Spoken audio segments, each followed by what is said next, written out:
Assalamualaikum warahmatullahi wabarakatuh. Aduh.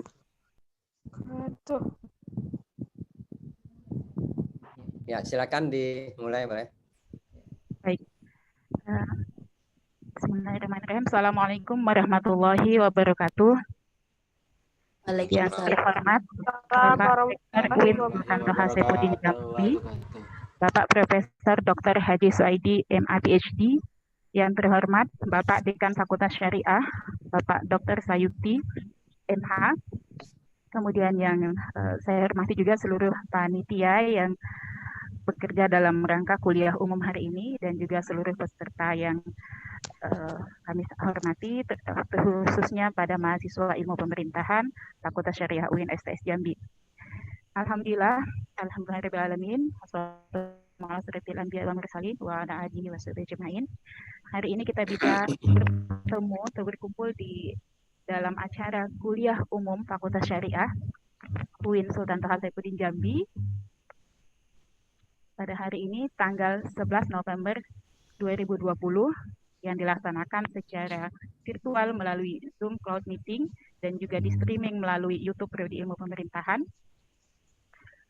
Acara kuliah umum ini merupakan kuliah umum yang ketiga yang dilaksanakan oleh Fakultas Syariah dan masih akan dilaksanakan beberapa kuliah umum lagi sehingga nanti semua prodi memiliki atau melaksanakan kuliah umum sesuai dengan tema yang terkait dengan kajian prodinya masing-masing. Baik, Bapak Rektor dan Bapak Dekan serta seluruh peserta yang kami hormati, kita akan langsung memulai acara kita hari ini dengan sama-sama membacakan basmalah.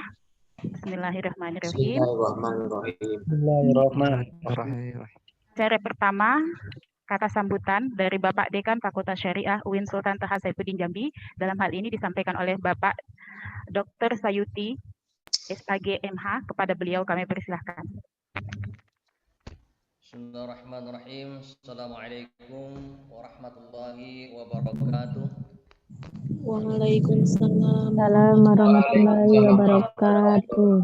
Waalaikumsalam warahmatullahi wabarakatuh. Nasta'inuhu wa nastaghfiruh wa na'udzu billahi min syururi anfusina wa min sayyiati a'malina.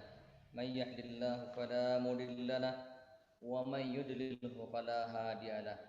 Asyhadu an la ilaha illallah wahdahu la syarika lah wa asyhadu anna sayyidana Muhammadan 'abduhu wa rasuluh la nabiyya wa rasula ba'da. Allahumma shalli wa sallim wa barik ala sayyidina Maulana Muhammad wa ala alihi wa ashabihi ajma'in. Allahumma inna na'udzubika min jahdil bala wa darkis syaqa wa su'il qada wa sama'il a'da. Allahumma bagus di rekannya wal junun wal juzam wal corona min sayil asqam. Amin amin ya rabbal alamin. Yang saya hormati Rektor UIN Sultan Toha Saifuddin Jambi, Bapak Profesor Dr. Haji Suaidi As'ari MA PhD.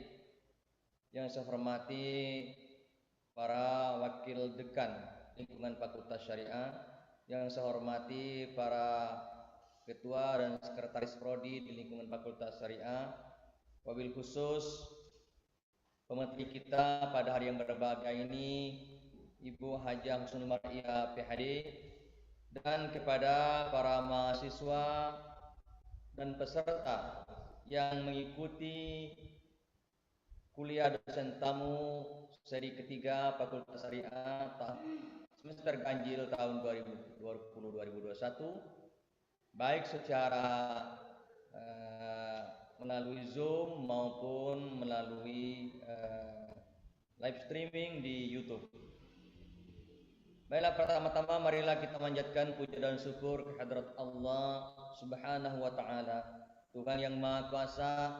Pada hari yang berbahagia ini kita dapat melaksanakan kuliah dosen tamu seri ketiga Fakultas Syariah semester ganjil tahun 2020-2021 dengan tema kebebasan berbicara di Indonesia, dinamika 22 tahun reformasi. Kemudian selawat dan salam marilah sama-sama kita sampaikan pada junjungan kita Nabi Muhammad sallallahu alaihi wasallam. Allahumma shalli ala Muhammad wa ala ali Muhammad. Bapak Rektor yang kami hormati, perlu kami sampaikan dan kami laporkan bahwa pada tahun akademik 2020-2021 khususnya semester ganjil 2020-2021 Fakultas Syariah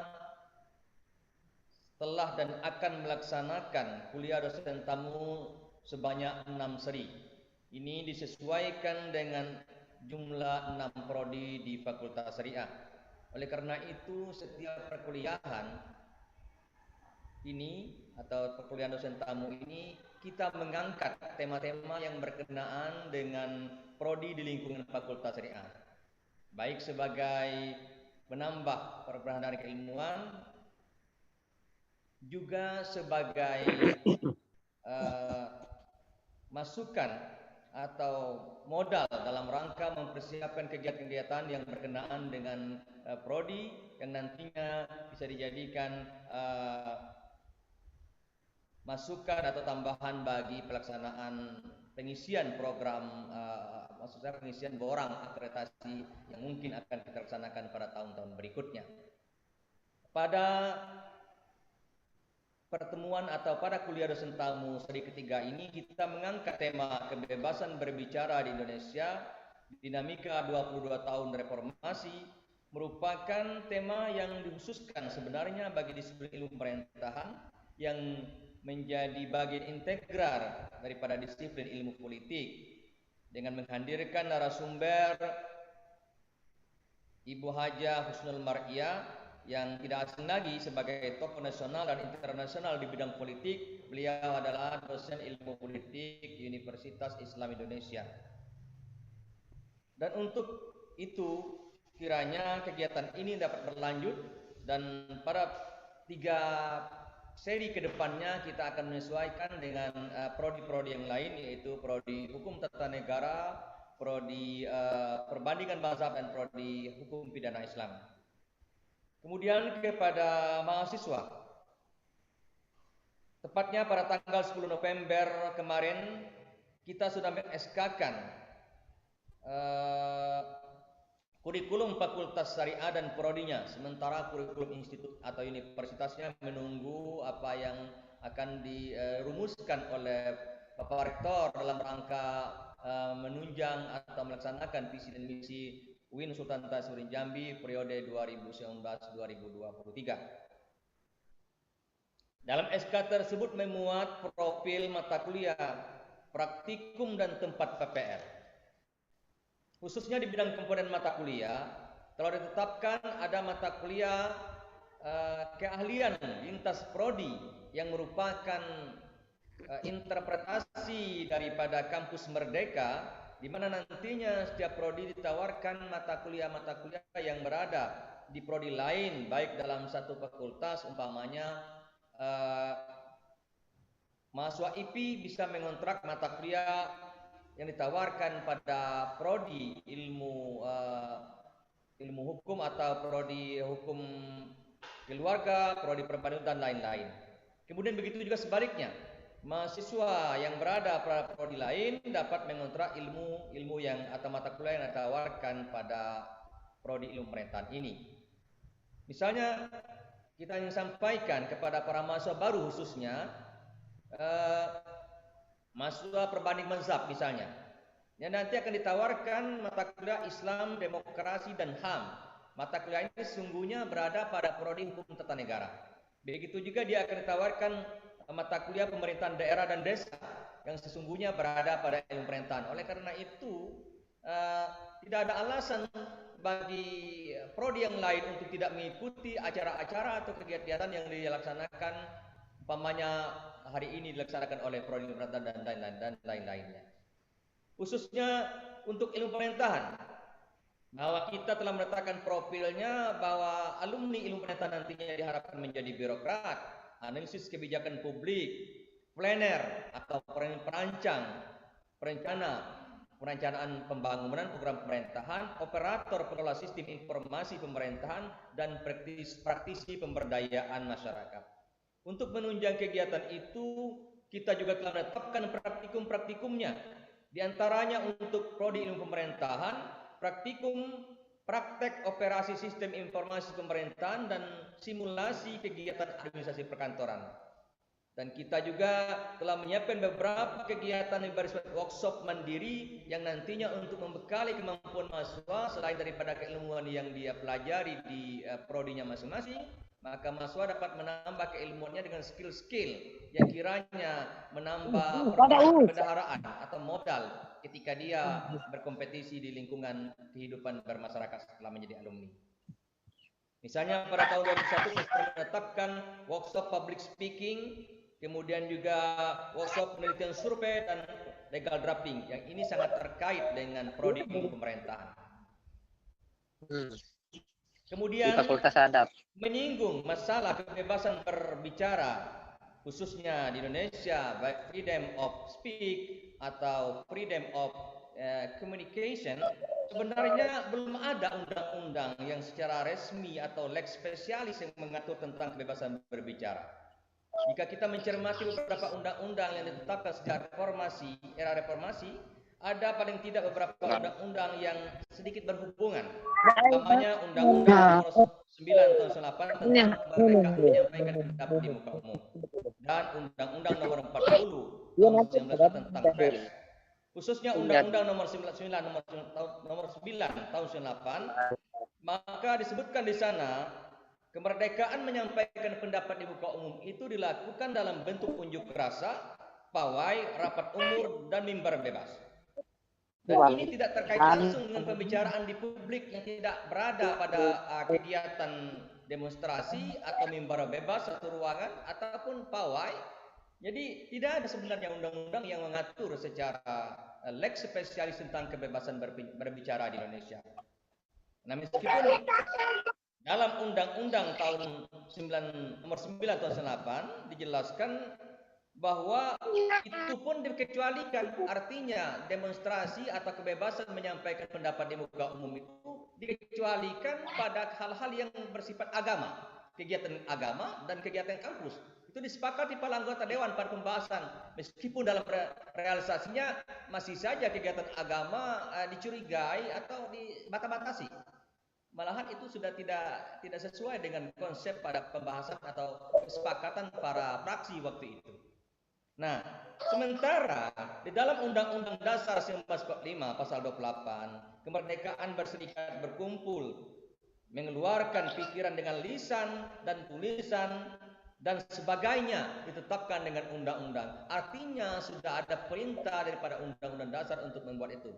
Nah, ini pertanyaannya, belum lagi ditetapkan undang-undang tentang kebebasan berbicara, lalu muncul lagi Undang-Undang Nomor 19 tahun 2016 tentang ITE yang pada akhir-akhir ini cukup menjadi menghantui para akademisi khususnya untuk menyampaikan pendapatnya secara bebas dan bertanggung jawab. Inilah mungkin yang saya singgung masalah ini. Selanjutnya kepada pemateri kita pada hari ini, Ibu Hajah Husnul Mar'iyah PhD.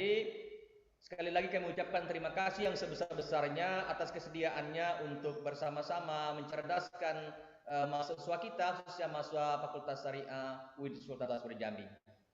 Semoga beliau selalu sehat dan dapat beraktivitas sesuai dengan kebutuhan yang diharapkan oleh masyarakat Indonesia pada saat ini. Akhirnya kepada Rektor UIN Sultan Hasanuddin Jambi, kami ucapkan terima kasih atas kesediaannya dalam kegiatan ini, dan sekali lagi kami mengharapkan beliau untuk menyampaikan sambutan serta membuka acara ini secara resmi. Terima kasih. Mohon maaf atas kesalahan. Assalamualaikum warahmatullahi wabarakatuh. Waalaikumsalam warahmatullahi wabarakatuh. Waalaikumsalam warahmatullahi wabarakatuh. Waalaikumsalam warahmatullahi wabarakatuh. Pak Dekan yang sudah menyampaikan sambutan, dan selamat bergabung Ibu Husnul Mar'iyah PhD, sudah bergabung bersama kita hari ini untuk menyampaikan materi nanti tentang kebebasan berbicara di Indonesia, dinamika 22 tahun reformasi. Baik, Bapak Ibu yang terhormat serta seluruh peserta, selanjutnya acara kita adalah sambutan dari Bapak Rektor UIN Sultan Toha Saifuddin Jambi yang akan sekaligus membuka acara kita secara resmi kepada Bapak Profesor Dr. Haji Suwaidi MA PhD. Kami persilahkan.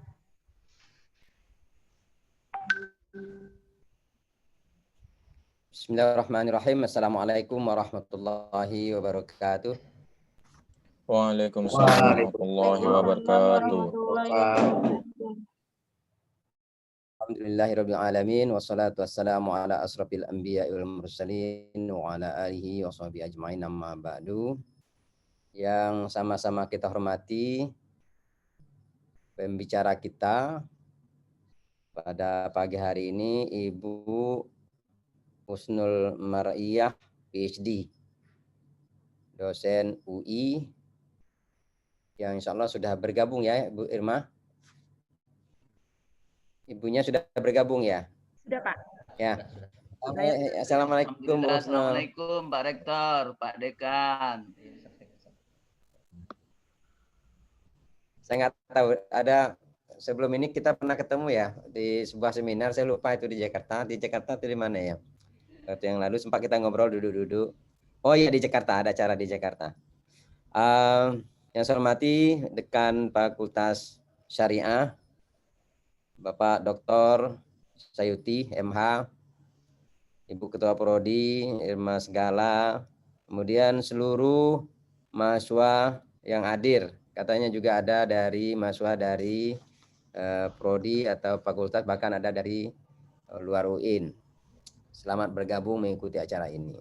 Pertama, izinkan saya untuk mengajak kita semua bersyukur kehadirat Allah Subhanahu wa taala, karena insya Allah sampai saat ini kita dijauhkan oleh Allah Subhanahu wa taala dari wabah COVID-19. Kita berdoa semoga tetap dijauhkan dari wabah Covid ini, dan bagi saudara-saudara kita yang sudah terpapar, kita doakan segera diangkat oleh Allah Subhanahu wa taala penyakitnya.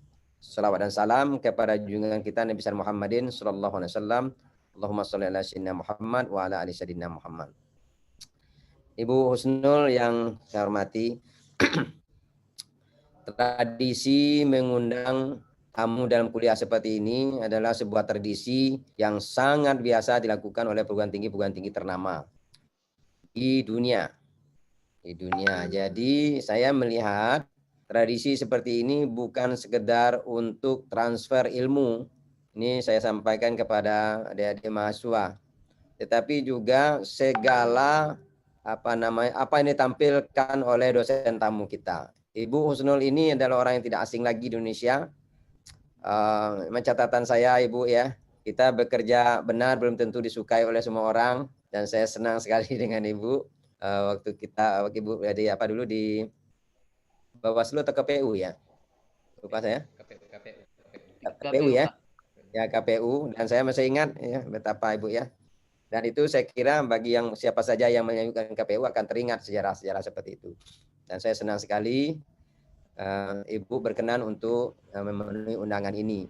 Jadi tradisi mengundang dosen tamu ini, kalau bagi perguruan tinggi yang sudah sangat maju, sudah terbiasa, itu mungkin sharing pendapat, pengalaman, argumen, dan lain sebagainya. Tapi bagi kita, adik-adik mahasiswa ini, bagi kita kehadiran seperti ini, kita mempelajari semuanya.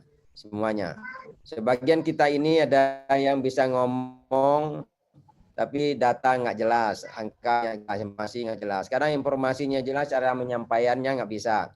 Oleh karena itu, saya pesankan kepada adik-adik mahasiswa ini yang ikut, silakan ini dosen tamu kita, ini dosen yang tidak diragukan apapun tentang kredibilitas dia, kemampuan dia, pengalaman dia. Oleh karena itu silakan diadopsi, bukan sekedar mendapat informasi saja, bukan transfer ilmu saja, tetapi ada gaya menyampaikan data yang ada levelnya. Nah itu silakan itu diadopsi, sehingga ini tidak saja kita memperoleh ilmu, tetapi juga memperoleh hal-hal yang lain yang berkaitan dengan kemampuan untuk berbicara di level nasional dan di level internasional. Karena mengapa? Karena ketika kita mau menjadi, kita tidak saja kita bersaing dalam yang kita punya, tetapi juga performance, cara seleksi perbenaraan yang kita tampilkan itu akan menunjukkan siapa kita. Nah, sering sekali saya melihat mahasiswa itu dengan keberanian luar biasa, tapi sebenarnya dia nggak punya data berbicara. Nah, kemudian berbicara ketika kita mengangkat tema, isu yang update. Hari ini pas sekali kita berbicara tentang kebebasan berbicara di Indonesia. Yang belakangan ini beberapa waktu terasa memang ada tekanan di sana sini, khusus tokoh-tokoh tertentu. Saya memperhatikan itu. Mulai dari siapa dulu? Ya memang ada kekeliruan, kesalahan sejumlah orang itu, koruptor misalnya. Tapi terlihat terasa kita dari narasi yang digunakan itu mereka menjadi objek. Yang menjadi objek dari bukan target, menjadi target dari kelompok tertentu. Tahu itu. Nah, jadi meskipun kemudian kita juga tidak menyangkal ada kemajuan-kemajuan yang luar biasa dalam konteks kebebasan berbicara pasca reformasi. Tapi belakangan agak ada terasa tidak terganggu. Oleh karena itu konteks membicarakan kebebasan berbicara hari ini itu sangat tepat.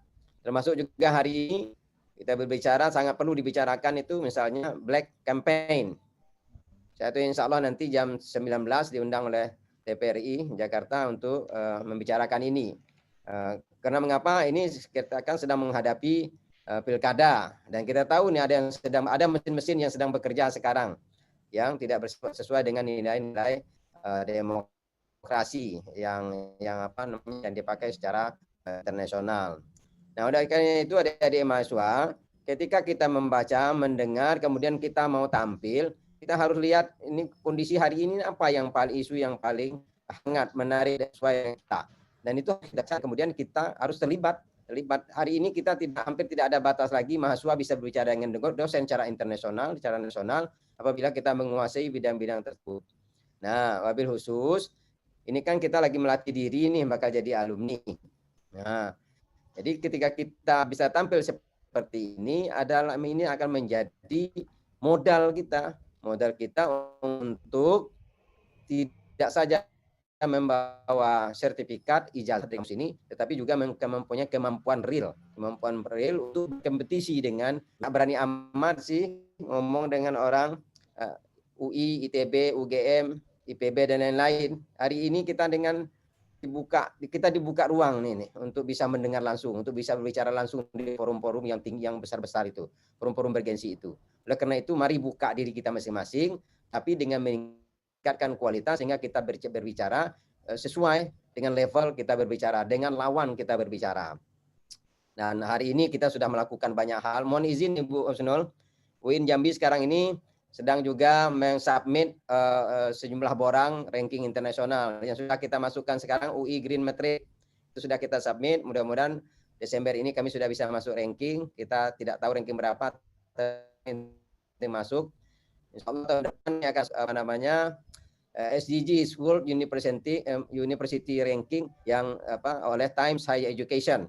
Dan ada hal-hal yang lain yang secara internasional yang kita lakukan di UIN Jambi ini, yang insya Allah akan meningkatkan mutu dan percaya diri kita untuk bersama-sama membangun Indonesia, wabil khusus dari Jambi. Dan apa langkah yang diambil dengan syariah ini sangat saya dukung, dan sejak awal, sejak saya masuk dulu, saya sudah sampaikan ini supaya kita undang tamu-tamu yang kredibel, syariah nasional atau internasional, supaya dibuka horizon, cara pandang berpikir mahasiswa kita dan dosen-dosen kita ini.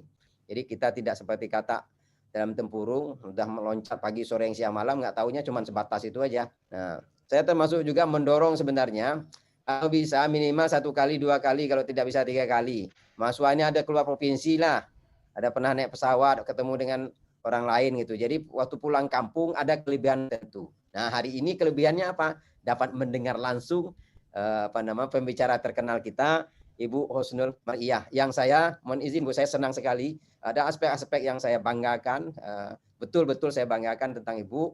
Ada sejumlah orang di nasional ini yang saya meyakini dia mempunyai dia menjadi yang luar biasa, walaupun kadang-kadang dibatasi oleh orang tertentu untuk dimanfaatkan di tempat-tempat tertentu.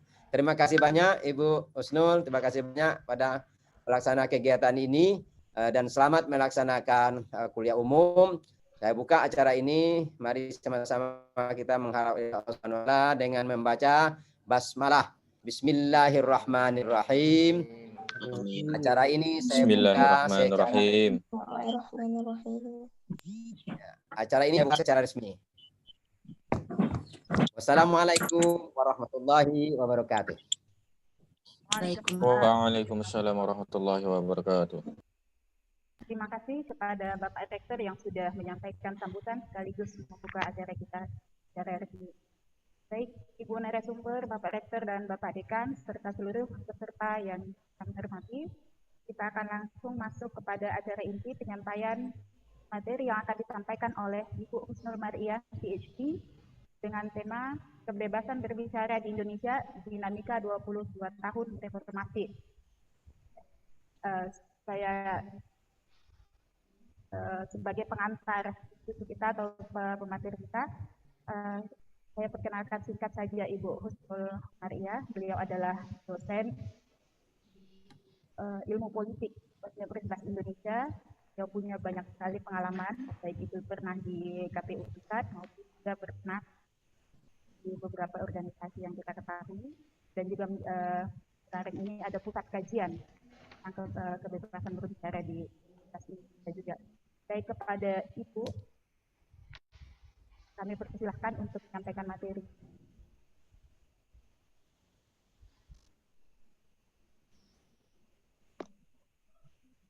Terima kasih. Bismillahirrahmanirrahim. Assalamualaikum warahmatullahi wabarakatuh. Waalaikumsalam warahmatullahi Waalaikumsalam warahmatullahi wabarakatuh. Alhamdulillah haqqa hamdi wa syukrulillah haqqa syukri wa la haula wa la quwata illa billah. Allahumma sholli ala Sayyidina Muhammad wa ala ali Sayyidina Muhammad. Amma ba'd. Senang sekali saya bertemu kembali nih di Universitas ya sekarang sudah. Sudah jadi Universitas UIN Jambi. Luar biasa ini. Saya masih ingat soalnya IAIN dulu zamannya saya menjadi anggota KPU. Pertama kali saya jadi anggota KPU saya ke IAIN Jambi dengan Pak Rektornya. Tahun itu siapa ya rektornya ya? Kok saya lupa. Muhtar kali ya, Pak Muhtar ya. Pokoknya awal-awal reformasi, dan kita banyak sekali dulu bicara di satu panel dengan Rektor IAIN Jambi ya. Terima kasih juga ini Pak Sayuti, Dr. Sayuti dari Dekan Fakultas Syariah, keren. Saya suka sekali kalau orang dari Fakultas Syariah, Fakultas Hukum belajar politik. Ya, dan nanti saya akan belajar legal perspektifnya, tapi saya akan menyampaikan dari perspektif ilmu politik. Kenapa? Ini sebetulnya kekurangan dari Fakultas Hukum di Indonesia, pendidikan Fakultas Hukum di Indonesia, Pak Rektor. Kenapa? Kalau kita belajar di Australia atau di Amerika, ya, itu kalau kita belajar ilmu hukum, kita wajib mengambil undergraduate-nya itu ilmu lain. Jadi misalnya politics and law, medicine and law, jadi kedokteran dan hukum, kemudian teknik dan hukum, bisnis dan hukum, dan seterusnya. Kenapa? Karena lulusan hukum itu nanti kalau nggak jadi hakim, jadi pengacara, jadi jaksa, atau jadi yang lainnya lagi, mengurus banyak hal. Tapi kalau nggak ngerti politik, jadi hakim, memutuskan isu-isu partai politik, pemilu, dan sebagainya, nggak pernah belajar partai politik, nggak pernah belajar pemilu, apa yang akan terjadi. Demikian juga pengacaranya, demikian juga jaksanya. Karena beberapa kali saya duduk menjadi saksi di pengadilan konflik kepemimpinan partai politik misalnya, ya seru aja sih kayak gitu. Nah, ini salah satu dari persoalan kita. Makanya sebetulnya kalau mau berani melawan model kayak gitu ya, studi itu adalah studi ilmu syariah, dia harus juga mengambil ilmu yang lain. Oke lah, tidak harus graduate, tapi berapa SKS yang harus diambil untuk dia bisa nanti jadi hakim politik hukum. Dia lebih paham karena dia sudah iqra dengan baik di departemen yang lain misalnya. Jadi tapi paling tidak dimulai dengan saya diundang political scientist, tapi diundang di Fakultas Hukum. Ini luar biasa. Keren. Ya, itu pertama. Jadi terima kasih. Yang kedua, ini temanya luar biasa nih. Tadi Pak Rektor sudah mengatakan, hari-hari ini apakah kita we are going back again to the square one? Ya, kalau tadi Pak Ikan mengatakan bahwa di awal reformasi kita pertama kali undang-undang yang ingin kita, yang waktu itu diketok adalah undang-undang tentang kebebasan berpendapat. Nah, ini jadi masalah, kebebasan pendapat. Sekarang kita dihadapkan kebebasan berpendapat ini dengan hoax, dengan buzzer, dengan apa lagi? Hoax, buzzer, kemudian hate speech. Ya. Jadi apa itu hate speech? Nah, ini jadi masalah yang kita hadapi hari ini. Nah, tapi saya itu sebetulnya itu nanti itu analisis terakhir. Saya ingin memulai dari demokrasinya dulu. Ya, jadi saya coba untuk kebebasan berbicara di Indonesia, dinamika 22 tahun. Are we on the right track? Ini saya tambahin ya Pak Dekan ya. Apakah hari ini kita masih berada di track yang benar atau on the right track, pathnya itu benar? Saya mulai dulu dari sejarah negara Republik Indonesia. Ini penting karena di sini nanti menjadi sumber. Ya. Kemarin saya bicara di Universitas Brawijaya misalnya mengatakan bahwa ada pertanyaan luar biasa dari mahasiswa. Kalau sekarang ada partai politik baru, Masyumi Reborn, itu bagaimana? Kan Masyumi sudah dilarang di Republik ini. Nah, pemahaman dilarang karena ideologi dianggapnya Masyumi dulu itu ingin mengganti Pancasila. Dia tidak tahu bahwa itu bagian dari diskusi bukan diskusi, ya, perdebatan di lembaga konstituante.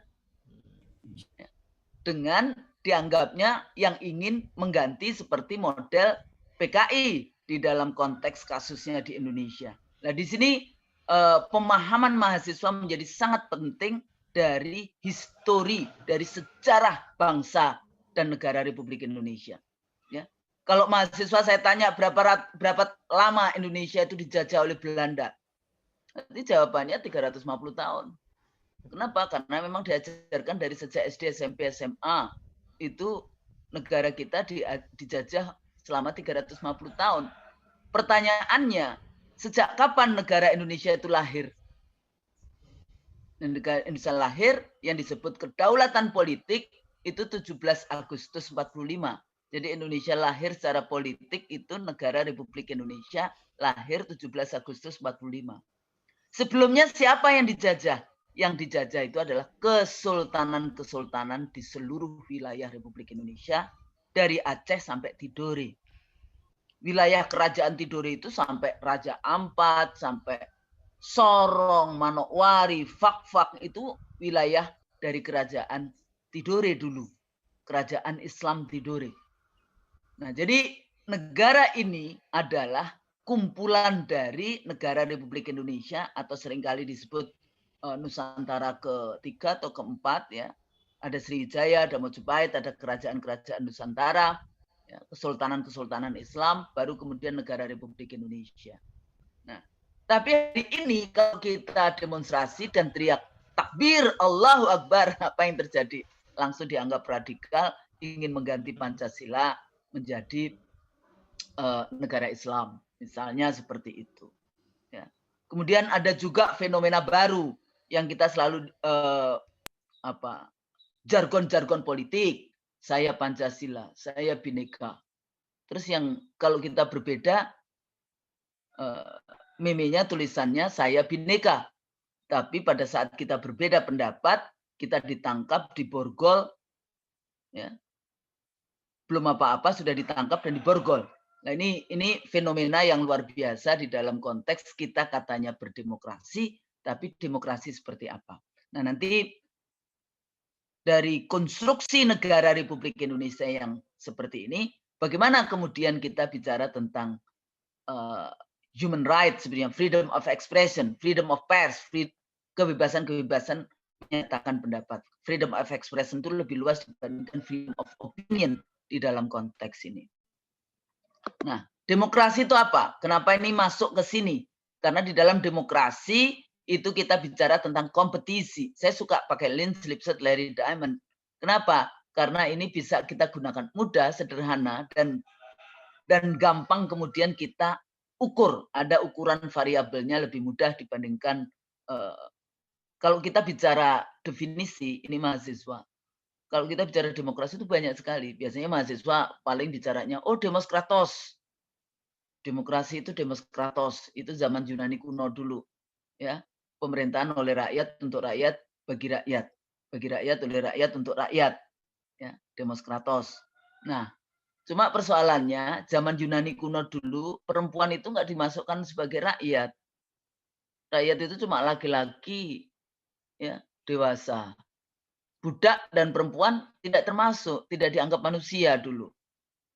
Zaman Yunani kuno. Ya, jadi kalau yang masih lihat saja seperti zaman Yunani kuno, berarti perempuannya sebagai warga negara itu belum diakui. Padahal jumlah dari perempuan itu separuh dari jumlah penduduk yang ada. Nah, ini juga penting perspektif gendernya seperti apa. Termasuk di dalam konteks human right, women right as a human right. Di dalam konteks itu. Pertama kita bicara kompetisi. Di dalam kompetisi itu tidak boleh menggunakan kekerasan, excluding the use of force. Ya, jadi tidak boleh menggunakan kekerasan di dalam konteks itu. Jadi aparatus negara kalau ada mahasiswa demonstrasi, ya, tidak kemudian harus digebuki. Ya, makanya saya selalu bicara tentang state policing. Itu sebetulnya di negara otoriter. Dan polisi itu harusnya punya senjatanya cuma pentungan aja. Jangan pakai senjata tajam. Bahaya bagi rakyatnya kalau senjata tajam itu. Kenapa? Karena polisi punya kitab hukum. Kalau Anda dari Fakultas Syariah tentu saja tahu ada KUHP yang dipegang oleh polisi. Kalau dia sudah pegang kitab hukumnya untuk penegakan hukumnya, maka nggak boleh dia menggunakan kekerasan. Yaitu senjatanya nggak boleh. Jadi senjatanya harus dikurangi di dalam konteks itu. Kalau model seperti negara federal di Australia maupun di Amerika, polisi itu di negara bagian. Ya, polisi itu kekuasaan di negara bagian. Di Australia itu hak memiliki senjata api, ya, itu berbeda di setiap negara bagian. Sampai tahun 96 kalau nggak salah, saya masih kuliah di sana 96. Itu ada di Tasmania, seorang di Tasmania bebas punya senjata api.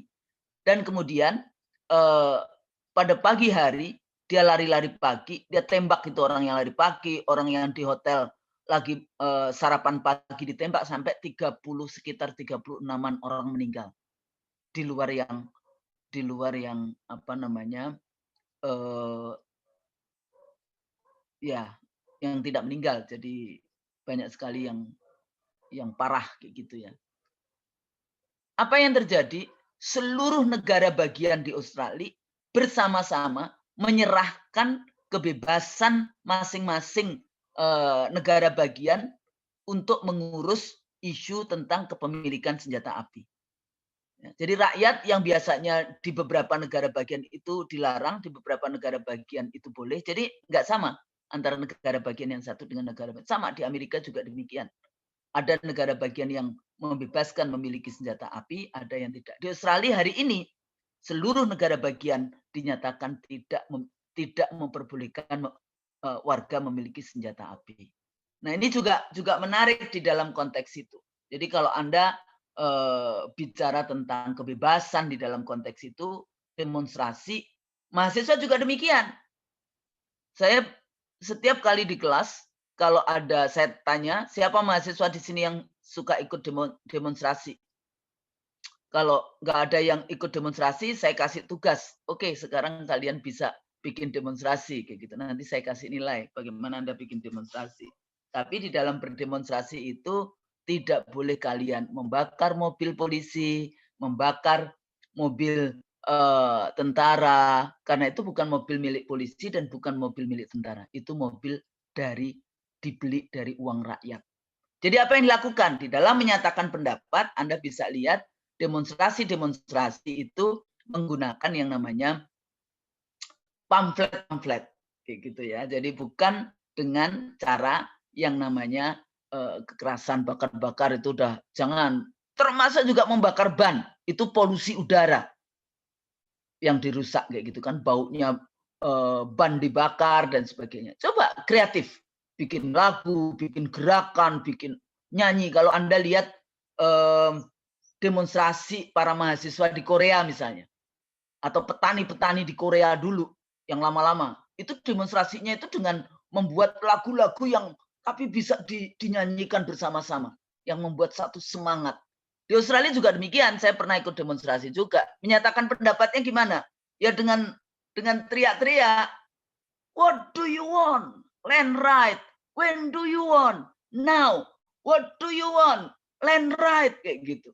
Dan itu ada banyak hal yang itu saya masih ingat karena waktu itu aborigin bicara tentang hak tanah di ini, dan teman saya PhD waktu itu dia bilang to come over to the demonstration di depan town hall Sabtu, jadi hari Sabtu. Ya udah saya ikut, walaupun akhirnya saya dipotret sama teman saya media di sana. Dia bilang, Kusnul, you have to clean your own backyard. Dia bilang, kamu harus bersihin negaramu sendiri. Saya bilang, ya, this is, saya langsung aja artikan, my own backyard is Australia, karena Australia kan di belakangnya Indonesia. Saya bilang kayak gitu, ketawa-tawa aja dalam konteks ini. Jadi menarik. Saya juga ikut demonstrasi di New York, di Times Square waktu Palestina. Jadi pas habis waktu itu ada yang kasus tahun berapa itu ya, yang kapal Turki ya, yang kemudian ditembaki dan sebagainya itu. Nah, kita habis Jumatan, kebetulan saya ada conference di Washington tapi mampir di New York, dan kemudian dikasih tahu kalau habis Jumatan akan ada demonstrasi. Makanya dulu di Facebook saya itu foto waktu saya di New York demonstrasinya Palestina. Saya nggak ganti itu. Bu, kok nggak ganti foto di Facebooknya? Saya bilang sampai Palestina merdeka. Saya bilang kayak gitu.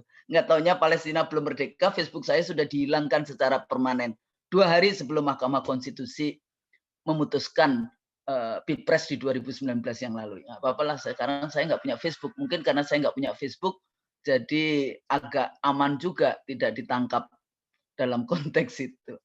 Yang kedua adalah full participation. Tidak boleh ada warga negara dewasa yang dipinggirkan di dalam proses-proses politik. Ya, ini perempuan. Biasanya saya gunakan perempuan dalam konteks itu.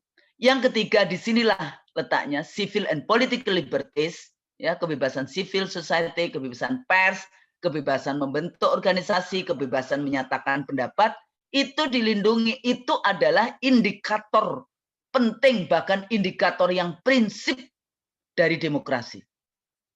Ya, jadi di dalam demokrasi itu kita itu bicara messy, ya, karena yang namanya perbedaan pendapat, perbedaan opini, ya, itu luar biasa.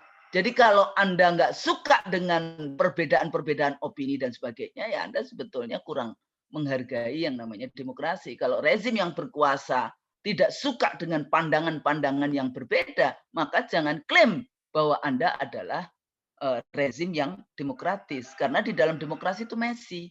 Di dalam demokrasi itu banyak opini. Makanya di dalam kita bisa melaksanakan demokrasi dengan baik, memang salah satu dari unsurnya kita harus cerdas.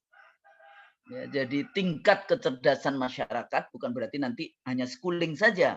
Ya, ada wisdom di situ, ada macam-macam di dalam konteks bagaimana kita bicara tentang civil and political liberties. Ya, jadi ini teman-teman kalau dari Fakultas Hukum belajar itu kapan itu civil and political, civil right.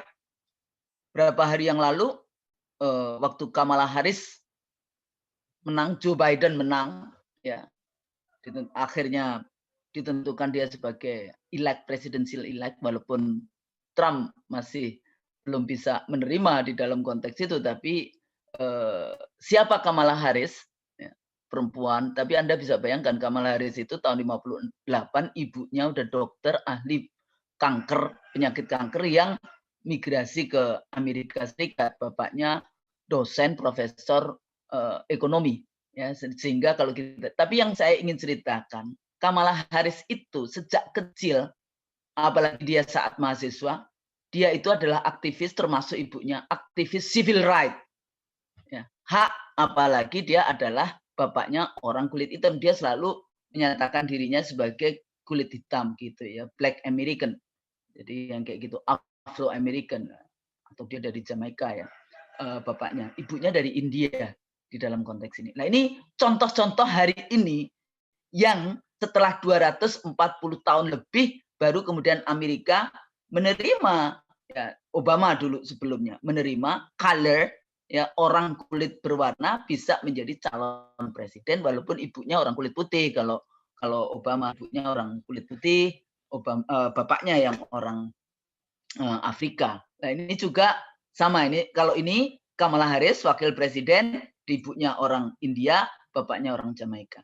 Nah, ini contoh-contoh di dalam konteks bagaimana perjuangan civil right, ya, dan itu tahun 60-an, 70-an itu demonstrasi kita bicara, dan waktu itu ada perang Vietnam juga di Amerika.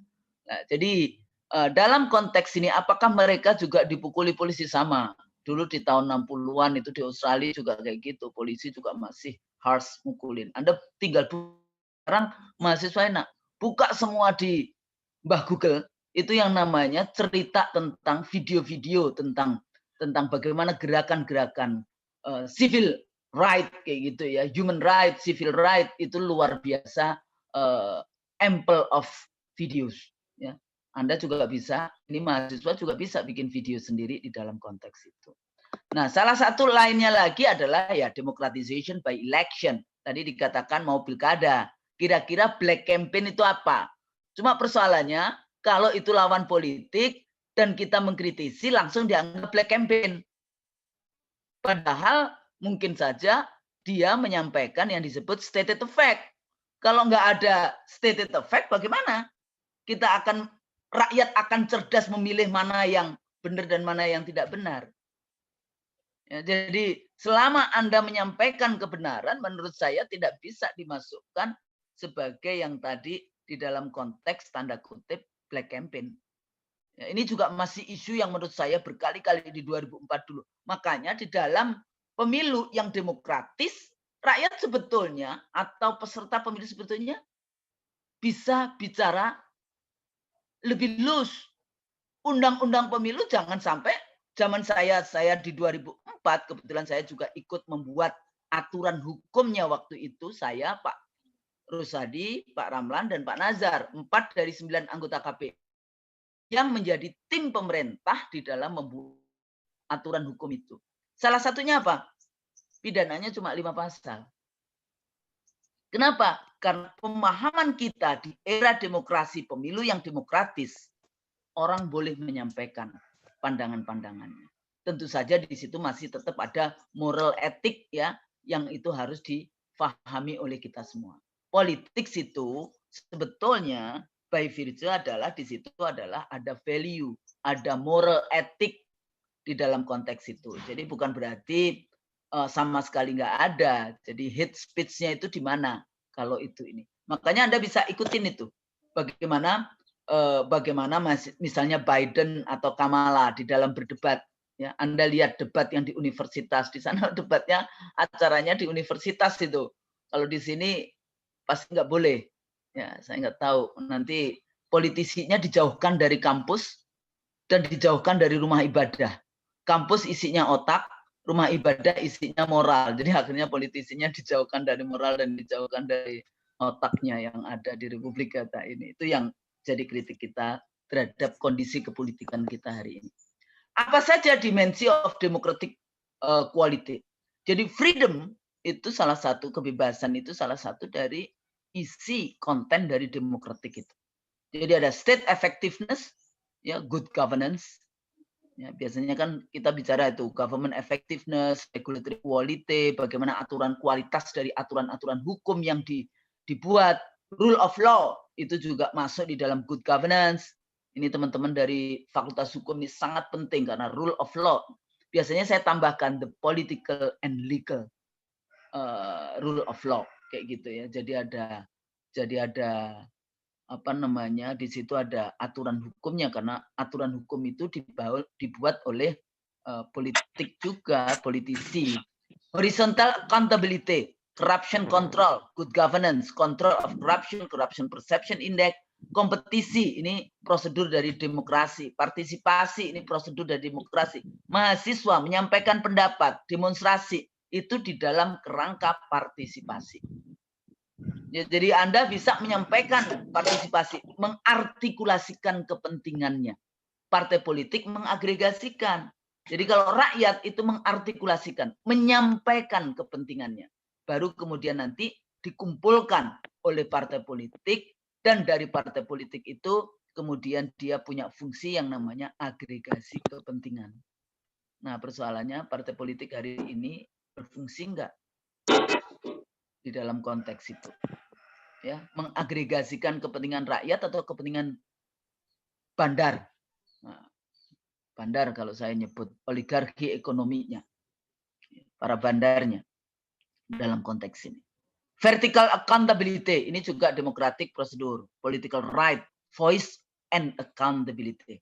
Jadi akuntabilitas di dalam demokrasi, di dalam kualitas demokrasi itu sangat penting. Baik termasuk juga KPU. Ya, tadi disampaikan KPU, bagaimana KPU memiliki akuntabilitas di dalam penyelenggaraan pemilunya? Apakah suara rakyat itu selamat sampai di pusat? Selamat tidak suara rakyat? Atau dipindah-pindah suara rakyatnya? Ya. Atau dimanipulasi dari sejak awal, dari regulasinya, dari rekrutmen KPU-nya, sampai kemudian bagaimana kampanyenya. Kampanye kalau lawan politik berbeda dengan kalau incumbent. Ya, incumbent dilayani luar biasa, sementara kalau oposisi ya, tidak dilayani dengan baik. Nah, ini juga persoalan political right di dalam konteks itu. Freedom. Democratic kontennya apa? Political right, civil liberties, voice and accountability. Masih ingat dulu kebebasan kalau Prancis bicara tentang Prancis tentang liberty, kebebasan, fraternity, ya persaudaraan dan egality, kesamaan di dalam konteks itu. Nah, ini juga gerakan-gerakan yang bicara tentang bagaimana rakyat memiliki hak untuk menyampaikan pandangannya, hak-hak politiknya. Ada egality. Kalau tadi saya katakan zaman Yunani kuno itu tidak egaliter. Hanya elit saja. Jadi walaupun Demos Kratos, kritik kita terhadap era zaman Yunani kuno itu begitu. Anda bandingkan dengan negara zaman perjanjian Madinah misalnya. Ya. Sebagai di UIN kan harus melihat seperti itu. Mahasiswa UIN karena referensinya cuma barat saja, wah bahaya itu. Ya, jadi harus tetap membaca referensi. Kalau politik ya biasanya mahasiswa saya suruh baca dari pemikiran-pemikiran Farabi, Al-Farabi, pemikiran Ibnu Khaldun, Ibnu Taimiyah, Mawardi, gitu ya, Muhammad Ado, dan yang kontemporer hari ini, termasuk juga di Indonesia. Siapa saja yang perlu Anda baca dari kalau politik, biasanya saya buku-buku dari Bakhtiar Effendi. Bakhtiar Effendi itu almarhum, itu dia cukup produktif, itu ada 15 buku dia tentang politik dan Islam di Indonesia dalam konteks ini. Ya, coba dibaca dalam konteks bagaimana sebetulnya referensi kita. Equality ya tadi ya, democratic content, political right, dia masuk civil liberties ya dalam konteks responsiveness, democratic Islam. Ini sebetulnya dimensi-dimensi kalau kita bicara democratic quality itu ada. Ya, jadi freedom itu salah satu prinsip penting di dalam demokrasi. Freedom, civil and political liberties. Kebebasan sipil dan politik. Nah, posisinya di mana hari ini kita? Hari ini memang kita punya masalah tentang birokrasi kita. Kita punya masalah di mana lack of public policy debate. Kita masih belum biasa berdebat tentang kebijakan. Ya. Misalnya tentang bagaimana pandemi COVID-19. Kebijakannya seperti apa? Kenapa DPR ya, memutuskan undang-undang itu tengah malam misalnya? Nggak taunya dia niru, KPU-nya memutuskan kemenangannya tengah malam, maka DPR-nya sekarang kalau memutuskan undang-undang tengah malam, termasuk undang-undang omnibus, juga tengah malam, 00, jam 00 berapa itu? Ya, tengah malam. Kenapa kayak gitu? Kita tidak atau belum terbiasa yang namanya berdebat secara publik.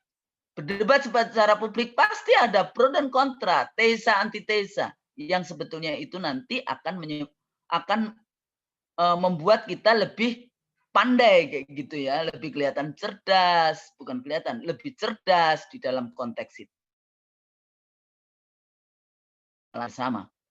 Bagaimana kita salah satu ini kalau Bu dosen dan Pak dosen, saya biasanya akhir dari semester, setiap akhir semester, ya, kelas saya suruh mahasiswa debat.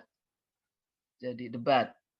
Gimana kalau perempuan, kalau mata kuliah perempuan ya, gimana kalau perempuan ngurus dunia, ya politik di dunia ini. Ya, dia di sekjen PBB, dia jadi presiden, dia jadi yang seperti itu. Wah, itu diperdebatkan kelompok-kelompok tuh. Dan untungnya memang para mahasiswa ilmu politik, beberapa dari mahasiswa ilmu politik sudah sering mengikuti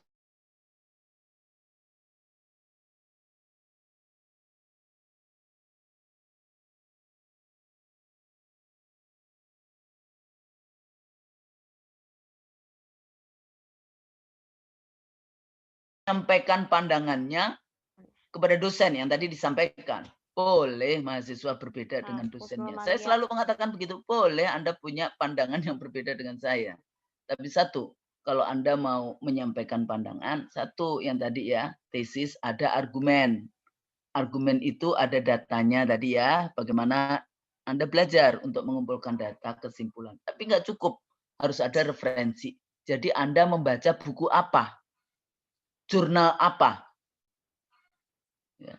Jadi kita sudah kasih nih sub dengan segala macam judul bukunya. Biasanya mahasiswa bikin pendapat sendiri dari buku yang lain, bukan apa yang sudah boleh. Anda punya buku yang lain boleh, tapi ini yang wajib dulu, wajib ainnya dulu dibaca. Karena dosen itu sudah mengumpulkan referensi secara sistematik ya, untuk kepentingan pengembangan keilmuan mata kuliah itu misalnya. Tapi mahasiswa sama sekali nggak membaca itu, dia kasih referensi lain. Nah, persoalannya yang sering kali saya bilang, kenapa Anda kutip dari referensi ini? Kenapa? Pada saat contoh misalnya, saya suruh mahasiswa baca tentang representasi perempuan, from the politic of ideas to the politic of presence, dari siapa itu namanya, kok jadi lupa, Anne Phillips misalnya. Tapi mahasiswa mengutip dari seorang dosen juga. Tapi dia S3-nya itu adalah gizi, ahli gizi. Sementara Anne Phillips tadi S1, S2, S3-nya adalah political science. Dia dosen ilmu politik. Jadi mengutip pun, Anda berpendapat pun cari yang kira-kira itu adalah otoritas keilmuan dari orang penulisnya. Ya. Apalagi kalau itu sudah jadi referensi untuk menulis skripsi, menulis tesis, maupun menulis disertasi. Nah, di sini penting sekali untuk para mahasiswa. Biasanya mahasiswa saya tanya, Anda baca yang mana? Apa? Artikel yang mana? Nah, oh, itu saya sendiri. Gimana kamu sendiri? Pasti kamu dari membaca. Social science itu pasti dia akan membaca dari tempat lain. Ya. Kenapa? Karena itulah maka kita harus menghargai dengan mengutip pandangan dari pemilik opini tersebut. Bukan berarti nggak boleh baca yang dari ahli gizi tadi, tapi untuk kepentingan ilmiah dari perkembangan ilmu yang ada, maka Anda di dalam berdebat, di dalam menyampaikan pandangan, menyampaikan pendapat itu sesuai dengan otoritas keilmuan. Karena kalau enggak salah. Kan? Tidak begitu atau enggak tepat. Contoh lagi apa? Orang selalu berkata bahwa oh, ilmu politik itu jelek. Kenapa? Karena politisinya busuk. Padahal kelakuan politisi busuk kadang nggak ada hubungannya dengan ilmu politiknya.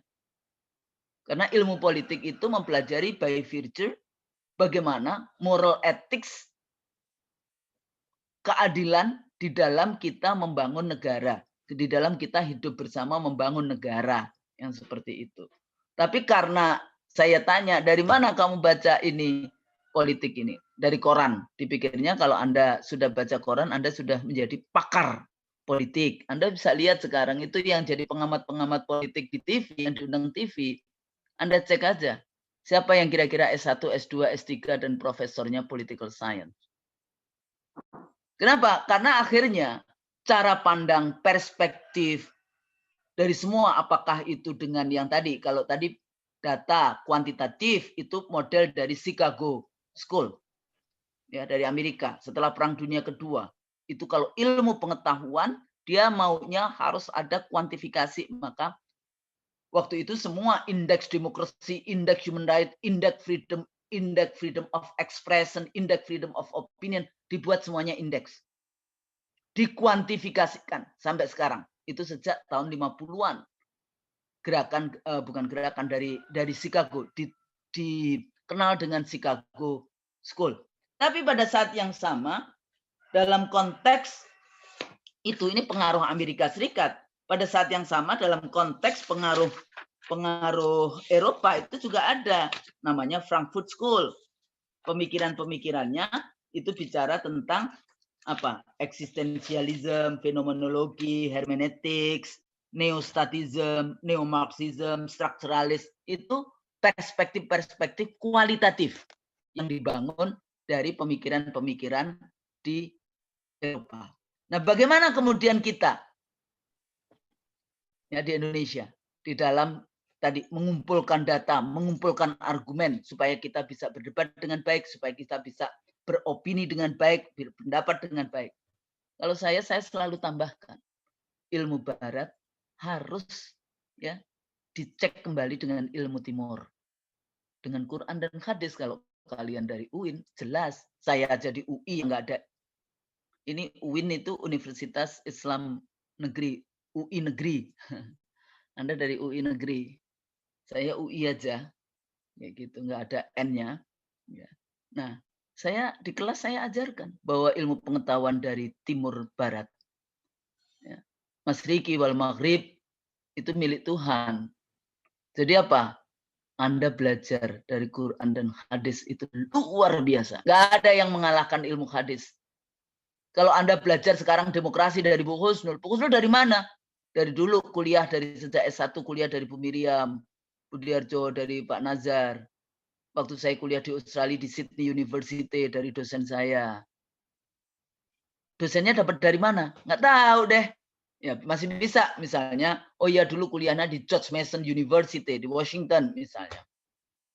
Habis itu dosennya di Washington dari mana? Nggak tahu.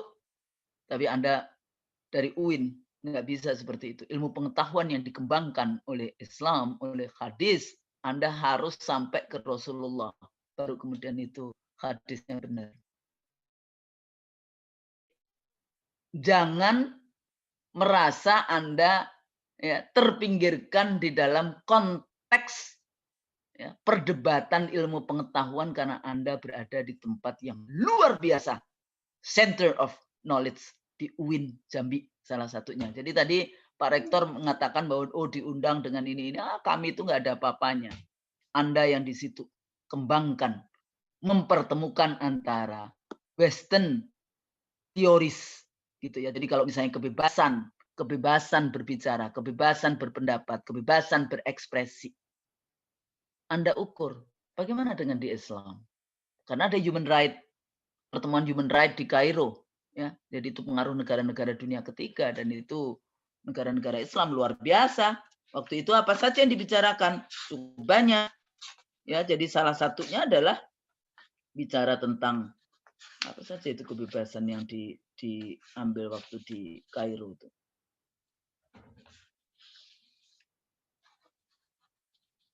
Sebentar, saya lihat. Ya. Cairo Declaration of Human Rights in Islam. Jadi sudah dibahas tahun 1990. Anda belum lahir tuh. Hak untuk hidup, hak untuk memperoleh keadilan, hak persamaan, kewajiban untuk memenuhi apa yang sesuai dengan hukum, serta hak untuk tidak patuh kepada apa yang tidak sesuai dengan hukum, hak kebebasan kepercayaan, Jadi freedom of religion biasanya itu masuknya. Hak untuk menyatakan kebenaran. Nah, tadi ya, menyatakan pendapat itu kebenaran, ya, menyampaikan itu. Ataukah kemudian seringkali kita dianggap kita menyampaikan kebenaran, tapi karena kita berbeda dengan rezim, kita dianggap hoax. Padahal menurut Rocky Gerung itu teman saya seangkatan ilmu politik. Jadi kalau Rocky Gerung itu bicara politik, memang dia dulu kuliah sampai selesai ilmu politik S1 dengan saya dulu, seangkatan ya dengan saya. Udah pinter memang dari dulu begitu. Rocky Gerung mengatakan pembuat hoax yang paling sempurna ya rezim yang berkuasa. Karena dia mempunyai semuanya. Mempunyai polisi, mempunyai hukum, mempunyai duit, mempunyai aparatus, mempunyai semua. Nah, ini jadi persoalan. Transparansi dan accountability. Sejauh mana transparansi dan accountability? Ya, jadi kalau rakyat mempertanyakan transparansi dan akuntabilitas dari rezim dengan baik, misalnya baik melalui tulisan, melalui demonstrasi, ya tentunya itu jangan kemudian di-crash, jangan ditangkap. Ya. Rule of law, participation and dialogue. Terutama ini saya masukkan women participation karena di sini kita masih sangat kurang. Kemudian social capital, civil society. Nah, persoalan di Indonesia, ya ini kan kita selalu bicara. Saya punya mahasiswa, saya nggak tahu kalau di sini ya mahasiswa S3 Chinese. Ya. Waktu saya suruh memperkenalkan satu persatu, yang Chinese ini mengharu biru. Dia bilang, kenapa kamu mengharu biru? Merasa double minority. Saya bilang, iya, saya double minority. Kenapa kamu merasa double minority? Saya bilang, ini mahasiswa S3 saya ini baru masuk semester ini. Karena saya Cina, minoritas di Republik ini. Yang kedua apa? Yang kedua saya non-Muslim. Jadi saya minoritas, saya bilang. Itu mudah-mudahan kamu nanti sebelum lulus, setelah selesai kuliah S3 semester ini dengan saya, kamu akan berubah cara pandang. Kenapa? Karena 1% penduduk Indonesia menguasai 49% kekayaan. Dan 1% penduduk itu 9 naga yang semuanya Chinese itu.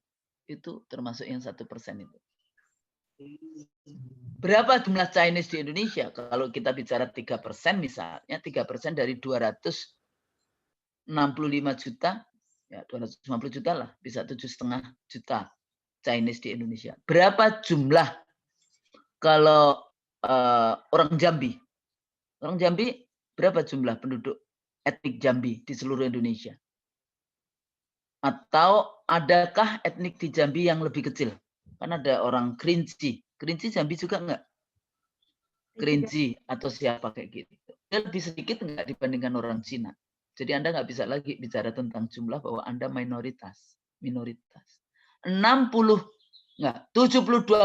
tanah di Indonesia ini belong to 1% penduduk itu tadi. Ini yang saya sebut oligarki ekonomi di Indonesia yang sebetulnya bukan kita itu yang memiliki. Nah, kalau kita bicara seperti itu, apa yang kita dapatkan? Satu, kalau saya bicara seperti itu, langsung saya dibilang rasis.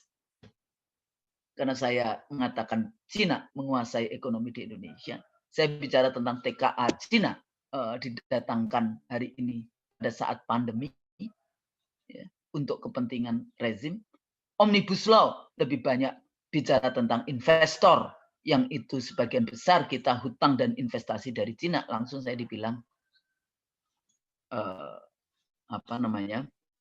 rasis.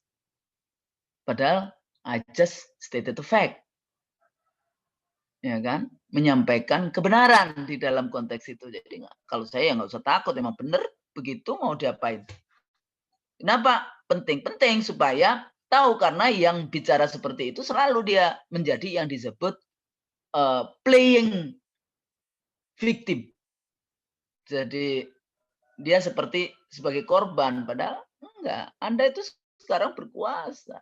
Bahkan politik hari ini, oligarki politik berkoalisi dengan oligarki ekonomi. Oligarki politiknya dari partai politik berkoalisi dengan, nah koalisinya kalau koalisi baik untuk rakyat itu hasil dari koalisi yang baik, musyawarah, syawara, bahasa Arab kan artinya memeras yang keluar madu, menyembuhkan. Tapi kalau berkoalisi hasilnya negatif hanya kepentingan elit kecil, maka itu namanya unholy alliances, istilah teorinya. Nah, saya terjemahkan itu dalam politik adalah persekongkolan. Nah, karena unholy ya persekongkolan jahat dalam konteks itu. Nah, jadi bagaimana kepolitikan kontemporer di dalam konteks kalau kita bicara tentang awal reformasi itu kita punya. Jadi salah satu hasil dari reformasi yang luar biasa waktu itu adalah kita punya hak menyampaikan pendapat. Talk show, ya, demonstrasi dan sebagainya luar biasa. Sampai era SBY itu Anda demonstrasi ya, dengan membawa kerbau, ya, agak sedikit dipleset-plesetkan kayak gitu, nggak apa-apa, Anda nggak ditangkap. Tapi memang setelah 2014 ke sini, Anda harus berhati-hati di dalam demonstrasi. Ya, hati-hati sekali. Kalau kita menulis sesuatu di Facebook, di Twitter, ya, di Instagram, salah, Anda kena. Itu yang namanya sah ganda, itu yang kena hanya 2 Twitter. Menyampaikan pandangan di 2 Twitter. Atau seorang ibu ustazah yang Makassar itu ditangkap karena dia dianggap menyebarkan draft dari undang-undang omnibus. Padahal undang-undang itu sampai hari ini jumlah halamannya berbeda terus-menerus. Yang diberikan kepada Muhammadiyah itu 1118 halaman. Tapi sebelumnya ada 905, ada 800 sekian, ada 1000 ini. Yang sekarang akhirnya jadi berapa yang ditandatangani. Ya, sebetulnya dalam proses politik itu nggak boleh.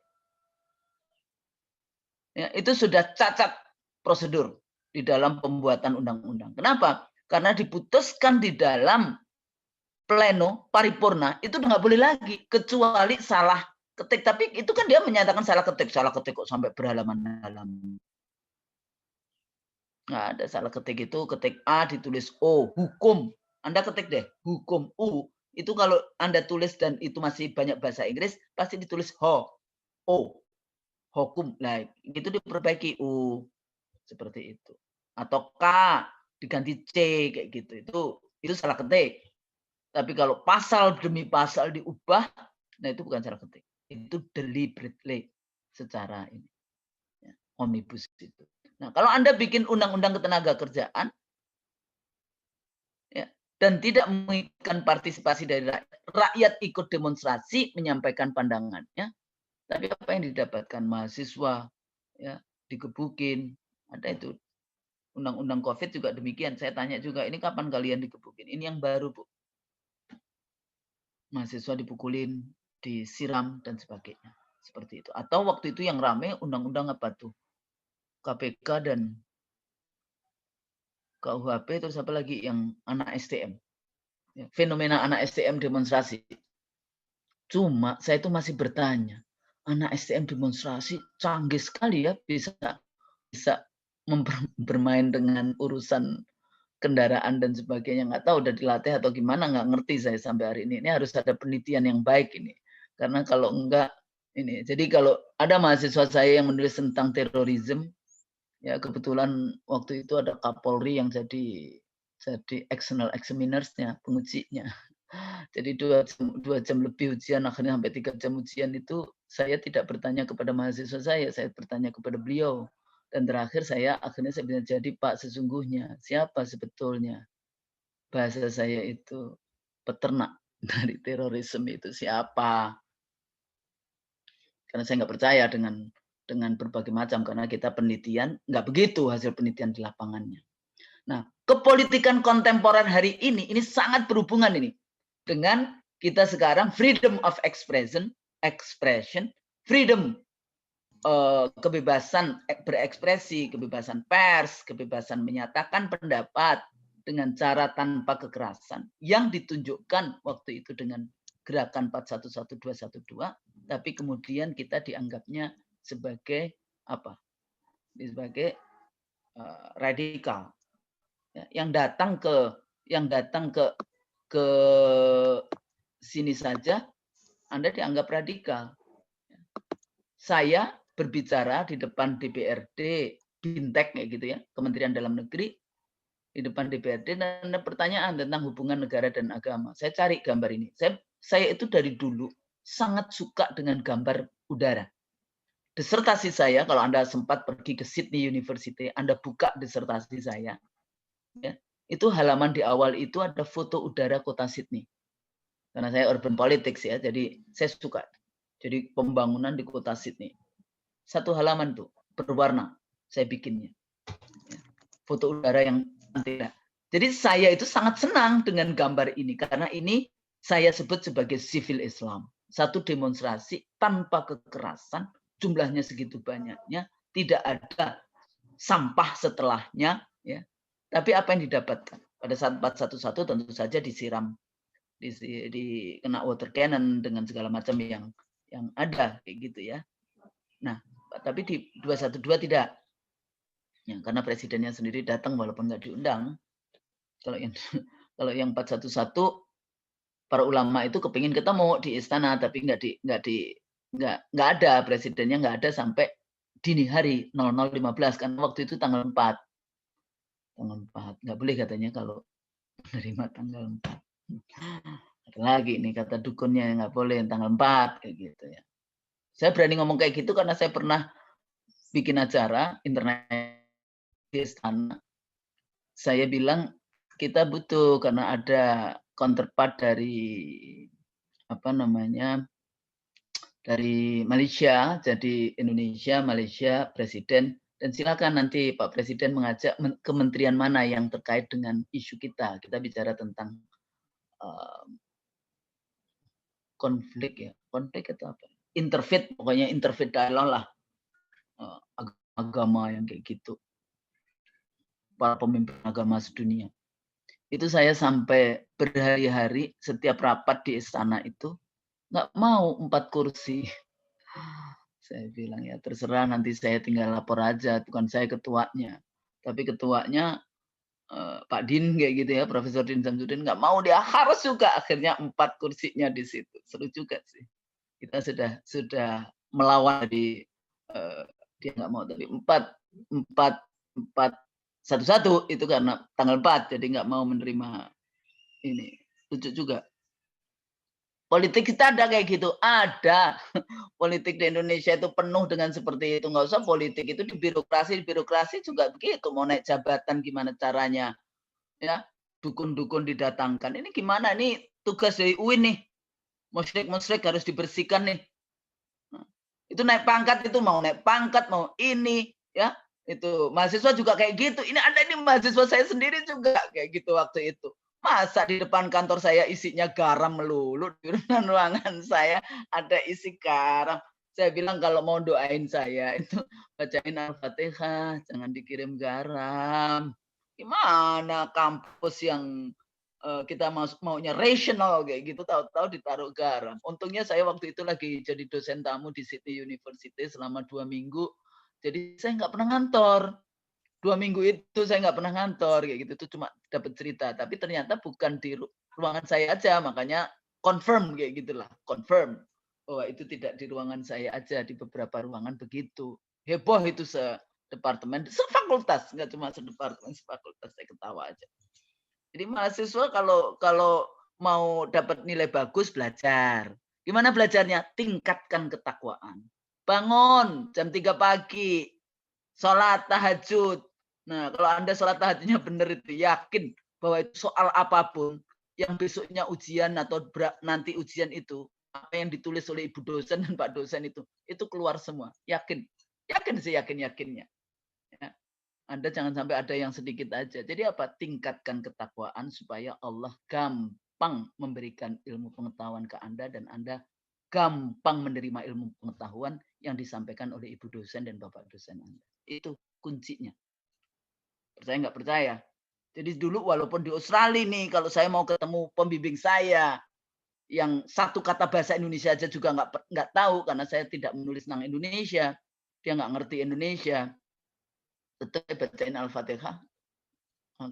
Ya Allah, nanti saya akan ketemu supervisor saya baca Al-Fatihah. supaya saya dimudahkan, dilancarkan ketemunya. Gitu caranya. Ya, jangan dikasih garam.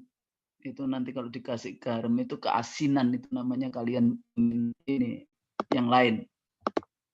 Nah, kembali lagi, kondisi kepolitikan hari ini itu terjadi marginalisasi. Sehingga kalau kalian, karena apa? Karena kebetulan ya, kalau tadi dikatakan misalnya Chinese, waktu itu kasus Ahok misalnya ya, yang merasa dia double minority, itu salah. Karena ekonomi dikuasai oleh Chinese di Republik ini, investasi hutang dikuasai oleh Chinese lain yang Washington. Jadi ada poros Washington dan ada poros Cina di dalam konteks ini. Padahal investasi sekarang ini, beberapa waktu yang lalu, kalau ada yang lihat saya di stasiun TV apa ya, TV One ya, sore kayak gitu ya, saya diwawancara dengan ada dari PDIP, Budiman Sujatmiko.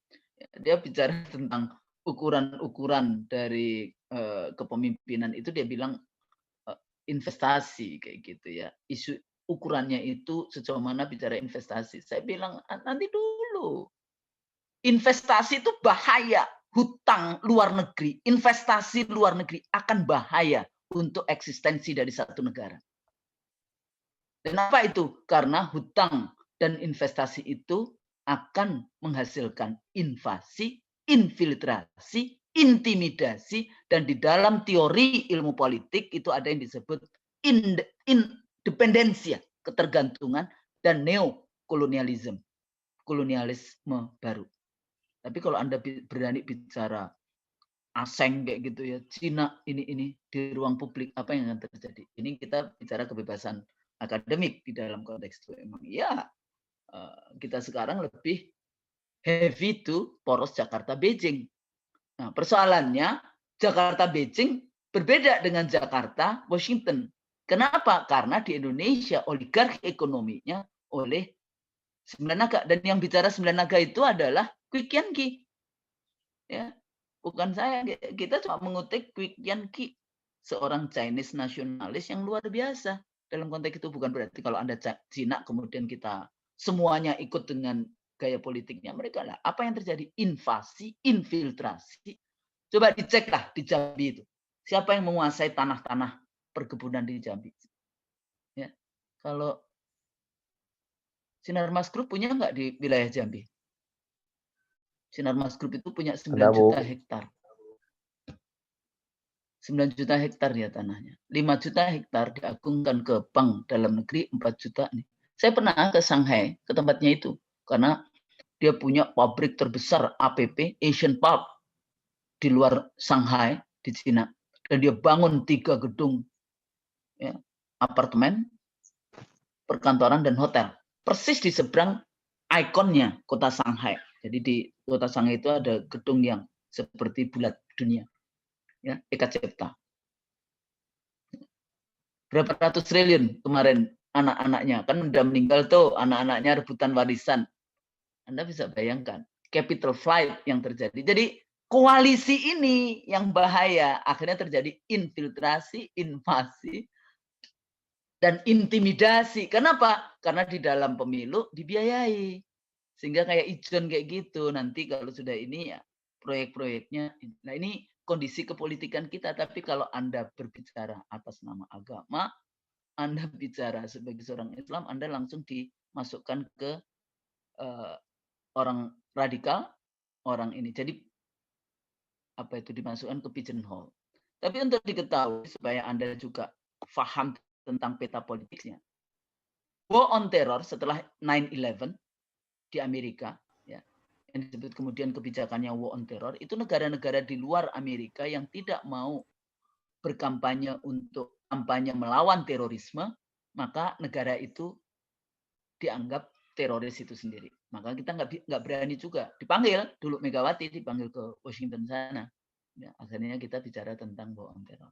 Era Obama diubah kebijakannya. Counter violence extremism. Apa proyeknya? Deradikalisasi. Saya nggak tahu nih, UIN Jambi dapat nggak anggaran deradikalisasi? Dulu Pak Din sebagai ketua, Profesor Din Samsudin sebagai ketua PP Muhammadiyah nggak mau menerima program deradikalisasi itu. Kenapa? Karena program itu hanya untuk orang Islam. Ini sebetulnya satu proyek besar dunia, global politics dari Barat di dalam konteks itu. Kontestasi peradaban. Anda baca bukunya Huntington tentang The Clash of Civilization. Itu selalu bordernya dianggap orang Islam. Makanya kita, UIN itu menurut saya itu menjadi center-center penting. Anda kemudian nanti kan dikasih beasiswa untuk kuliah. Ini nanti akhirnya ngata-ngatain orang Islam sendiri. Kemudian data-datanya diambil, human right in the Muslim world, dan sebagainya seperti itu. Ini penting. Kenapa saya katakan seperti ini? Karena hari ini kalau kita bicara agama dan politik, maka Anda akan di-crash. Kalau